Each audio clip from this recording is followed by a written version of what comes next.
The Avatar 7 Havens teaser is finally here alongside a release date and a lot of misinformation about its release model, but even in this short 1 minute and 30 seconds of footage, there is absolutely so much to go over. I mean, twin avatars, Korra destroying the world? Was that Vatu at the end? Not only am I going to dive deep into this stuff, but I've got some rampant theories and speculation in addition to just straight up trailer analysis, so let's dig in. Okay, before we get into the details, the show is set to release on October 9th on Paramount+, and contrary to initial reports, they are not dropping 26 episodes at once. It sucks that it got reported that way because people are dooming about it, but there is no official word on the release structure yet. My expectation is probably they're going to binge drop one season at a time. Also, while it hasn't been officially announced, there have been credible leaks and rumors that there are 2 additional seasons coming as well for a total of 4. That makes a lot of sense given Avatar's history. I think we can expect 4 seasons of Avatar 7 Havens. Okay, first let me just read the logline. It gives us a lot of important information. Avatar 7 Havens centers around a young earthbender who discovers she's the new avatar after Korra in a world shattered by a devastating cataclysm. In this dangerous era, that title marks her as humanity's destroyer, not its savior. Hunted by both human and spirit enemies, she and her long-lost twin must uncover their mysterious origins and save the 7 Havens before civilization's last strongholds collapse. So obviously, right off the bat, this completely changes the Avatar world as we know it. The series is basically set in a post-apocalyptic world, and the world blames Korra for the events that turned it into this storm-ridden wasteland. And the buck has now been passed down to Pavi, so she sadly lives on the run from both humans and spirits. Obviously, this kind of a major shakeup is going to be controversial for fans, but I really love how it places us in a very new scenario on just about every level. For one, the Avatar being more or less an enemy to most people is a huge dynamic shift. 2, the world being so dangerous and inhospitable will make all travels feel like they have major stakes, less law and order, lots more danger from both people and spirits, as it says. And also, I think it just sets a clear goal for Pavi in the series to try and restore order to the world, maybe to get rid of these massive storms and try to recreate the world as we once knew it. I've got plenty more to speculate about all of this, but for now, let's just get into the teaser. As it starts, we pan down from some really beautiful Aurora Borealis skyscapes to a desert. We see Pavi riding Geet, her cat monkey, slowly making their way across the desert. This immediately shows the harsh, inhospitable world, and also that Pavi has to risk traversing it to stay away from those that chase her. There are crystals coming out of the ground here, and you can also see that there are all of these strange cliff faces in the background that we will see a lot more of throughout this trailer. I don't really recall any area in either Avatar or Korra with that aesthetic specifically, and I feel like it was the cataclysmic storms that we're going to see later in this trailer that reshaped the terrain in this way. The last Airbender shows that these kinds of crystals were in underground caverns. If the terrain was blasted away by the storms, it might leave those crystals popping up out of the ground like this. There's actually one shot in the shorter social media teaser that isn't in this main one as well. It's Pavi and Geet bounding towards the gates of Elora here. Next, we see Pavi, who is asking, "Why do you look like me?" as 2 separate shots fit Pavi and her long-lost twin Nisha's faces together. Then there's a shot of them standing across from each other. Obviously, it seems a big part of this series is going to be this pair not just learning about each other and how they were split up, but according to that logline, their mysterious origins as well. I think we can actually deduce a lot from just looking at them. Pavi is a bit more disheveled. We also see that she is an amputee and has a peg leg, and her clothes are much more worn from being on the run. Nisha's entire look is much more put together. She's wearing nicer clothes that seem to hail from the Earth Kingdom. Her hair is done really well. It seems like they're going to have had wildly different upbringings, and I'm really eager to see them learn to connect as sisters despite all of their differences. Next, we see a great shot of one of the biggest locations in the series, and presumably one of the titular 7 Havens, the city of Elora. Alongside this shot, we hear a voice say,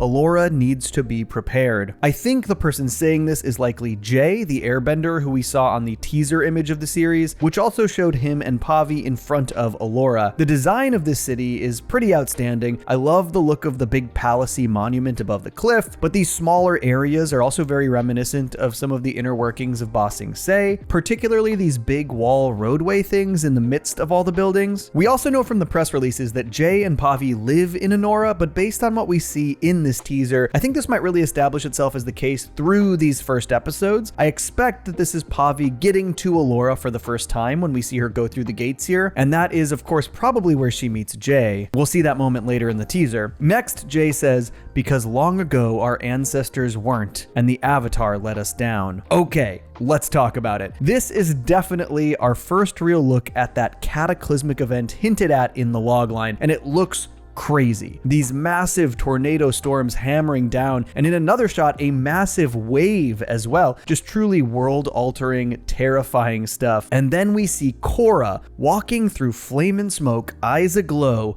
with an evil-looking smirk before cutting to a burning skyline. Now, before we get to Korra, because I will have a lot to say here, let's talk about this city. I've seen a lot of people on social media crashing out that Republic City has been destroyed so brazenly. But folks, sorry to inform you, this is not Republic City. This is 100% Zaofu, the metal-bending city introduced in Season 3 of Legend of Korra. This primary skyscraper right here, this is Zaofu's crown jewel in their skyline. Just look at them side by side. It's just clearly the skyline for Zaofu, not Republic City. And I think this earlier shot here showcases these sort of little like circle pods, which I feel like are the slightly more futuristic versions of those same little metal pods we saw in Zaofu back in Legend of Korra. The art style change and time jump definitely makes them seem a bit different, so at a glance it maybe doesn't look exactly like Zaofu, but there is no question that the skyline burning here, that is Zaofu. These are Zaofu's skyscrapers. I guess it is possible that the skyline getting hit by the wave here is Republic City. It would definitely have a different look after the finale of Korra, since most of the skyline was destroyed, but there's a road into the city on the left, which doesn't seem to exist back in Korra. We don't see any of the bridges that exist in Korra that still exist at the end of that series, or any real indication of the size and scale that we know Republic City to have. Plus, there should be a huge spirit portal in the middle of Republic City after the Korra series finale. I think these are all completely different cities, and that Republic City was not shown here. Personally, I expect that Republic City is one of the remaining 7 havens. I just don't see a world where the creators destroy a location so key to both Aang and Korra's history and legacy, and one that represents unity among the nations. I think it's still got to play a part in the new series somehow. Okay, now let's talk about Korra. First of all, her design absolutely rips. The gray streak is so cool. Second,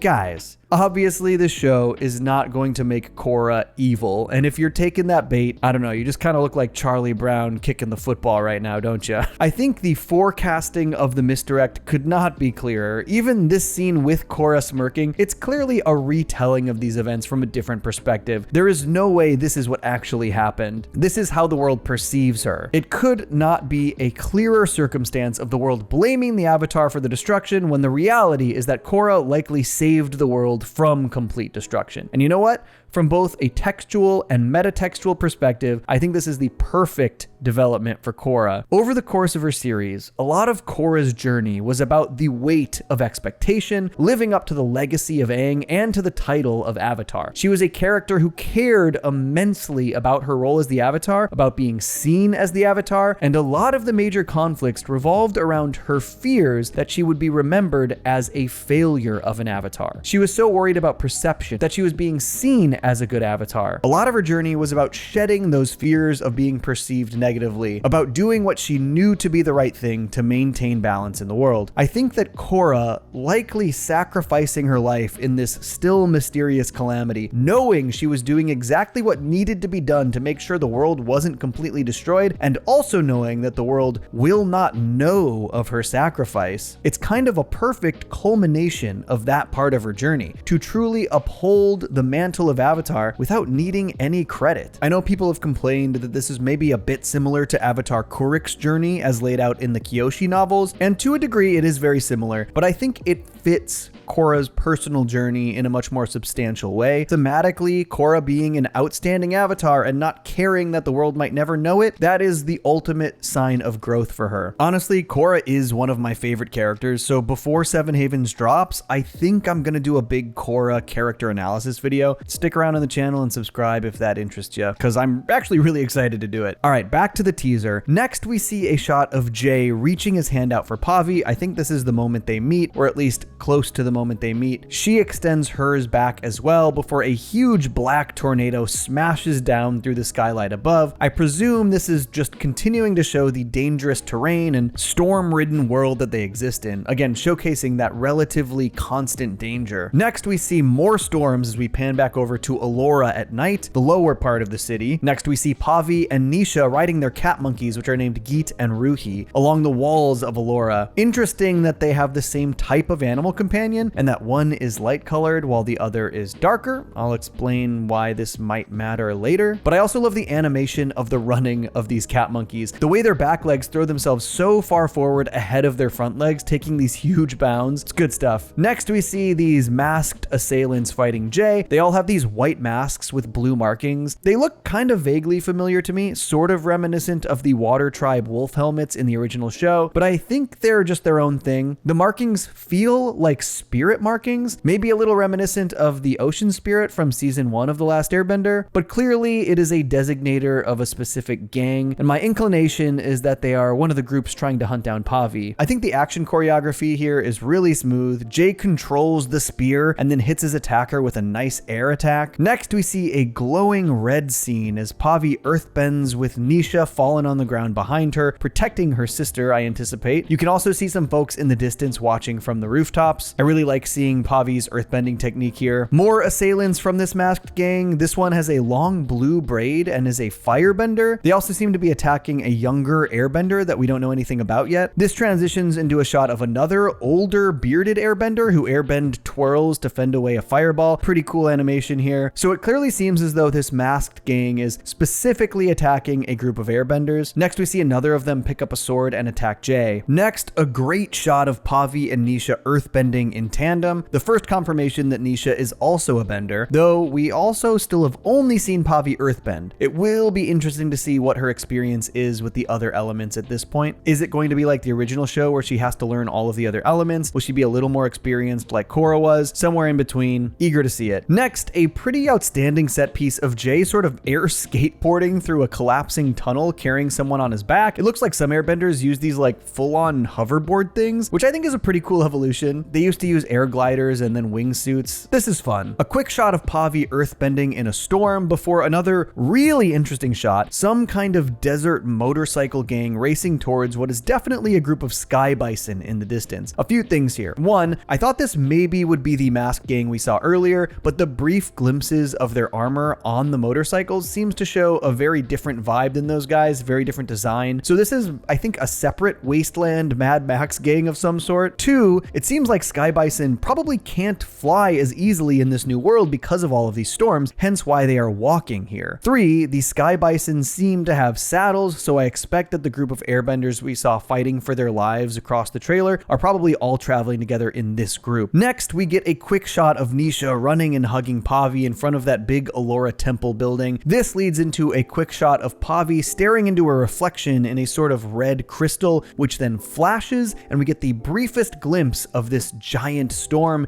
and what I think is probably a look at a flashback to Pavi's younger childhood. We see what I think is probably Pavi's family. There's an adult man and an adult woman. The woman has a braid very similar to Nisha's, and I think this here right next to the man is Pavi, and then there's a cat monkey over here. This looks more like Nisha's cat monkey Ruhi than it does Geet. There are only a few frames here, but they are in a huge storm with some major action happening in front of them. Then it flashes to the man carrying Pavi away as she reaches back with tears in her eyes, I think implying that her mother and possibly Ruhi were left behind. We also see Pavi had a brooch in her hair here. This is the same brooch that she now wears on her cloak in all of the other shots. But fascinatingly, in this seeming flashback sequence, we do not see any Nisha, so it implies this tragic splitting up backstory, but also doesn't give any real allusions to Nisha or where she was or where she's been. Outside of the fact that this woman, I am presuming to be Pavi's mother, does vaguely look like Nisha, at least in silhouette. Obviously, they're being very forward the whole long lost twin angle, which also kind of makes me wonder if there's actually more to it than that. If there will be some greater reveal about who Nisha actually is or why she exists. Next, we get our final line of the trailer, I believe still from Jay. Humanity is not ready for the Avatar's return, and yet It's the one thing this world needs most. This line obviously also is very reminiscent of The Last Airbender's intro. When the world needed him most, he vanished. I wonder if this will actually be part of the intro sequence for this show. We hear this line over a shot of Pavi riding Geet past some trees. Then we see a shot of her pushing through some similar trees, coming across something that seems to be burning in front of her. There are embers floating here. I think this might be around the time she meets Nisha. The locations have a very similar color palette, and the background of that shot is also filled with these same kinds of trees, so I think these all connect. And then there's this last shot. It's Pavi and Geet standing on a huge balcony overlooking Allura as an absolutely enormous storm encroaches, like a storm that looks like a mountain. I really like the idea that the world itself is such a dangerous and scary aspect of this series. Like, how does the Avatar fight a mountain storm? I want to find out. And then the final shot is this ominous sequence where from this sort of courtyard looking thing rises some kind of red and black glowing spirit, and obviously the connection everybody is drawing here is Vatu, and it does visually allude to him. The diamond and the color scheme, not to mention this sort of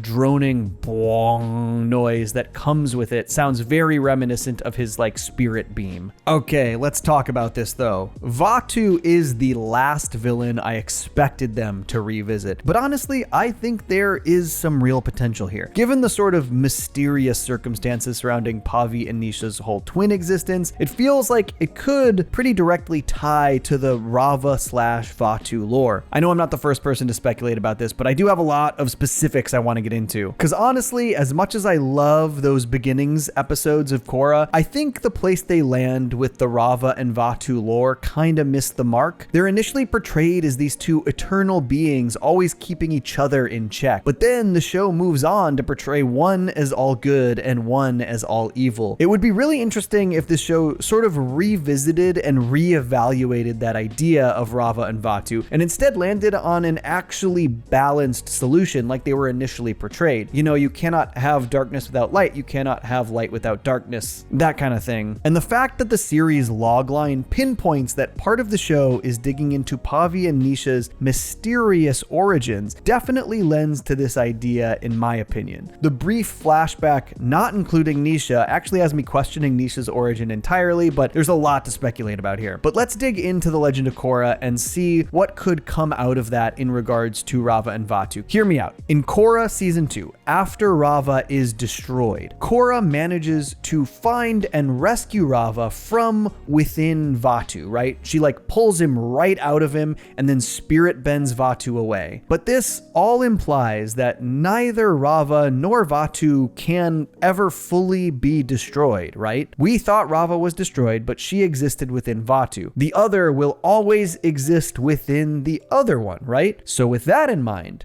doesn't that mean for the first time in the history of the Avatar cycle, both Rava and Vatu exist within the Avatar right now? The previous 10,000 years from Wan to Korra, Vatu was trapped in this spirit tree. But now, theoretically, Vatu is within Rava and Rava is connected to the Avatar. So with the Avatar cycle continuing, maybe that changes how the Avatar cycle renews this time around. Maybe both Rava and Vatu are pushed through to the next Avatar. Is that why there are twins here? Is one connected to Rava and the other Vatu? Does this only happen because they're twins and they split up as they were born? Are they even twins? Are they actually just like two halves of the same person or the same spirit or the same being? Also, I'm just curious, what conclusion could they draw by re-exploring this, if that is in fact what they're doing? I'd love that if this is the angle they're taking, that through Pavi and Nisha, they like reevaluate the more black and white idea that light good, dark bad, that both actually need to exist. Honestly, the coolest way they could subvert this would be to reveal that yes, both Pavi and Nisha are connected to Rava and Vatu, but Pavi, the one that we have followed as the Avatar for the series, is actually the one connected to Vatu, forcing everyone to reevaluate their preconceptions of these spirit connections. In a way, it's sort of a little bit like The Last Airbender's masterpiece episode, The Storm, when we learn that in their backstories that we had yet to see, our hero, Aang, did the dishonorable thing by abandoning the air nomads, where our villain at the time, Zuko, did the honorable thing by standing up for innocent people within the Fire Nation army, and his father then punished him for it. So our good guy did something bad bad in his past, our bad guy did something good in his past, and those were the things that led them on their paths to be our hero and villain, sort of saying that our destinies are not predetermined and that there are nuances to our histories. And having a main character have to reconcile with being connected to like a spirit that is perceived as evil would be a cool personal journey, and I think could go a long way to maybe rectify some of those messy lore decisions back from Legend of Korra Season 2. Also worth pointing out, Pavi and Nisha's animal guides, one is white,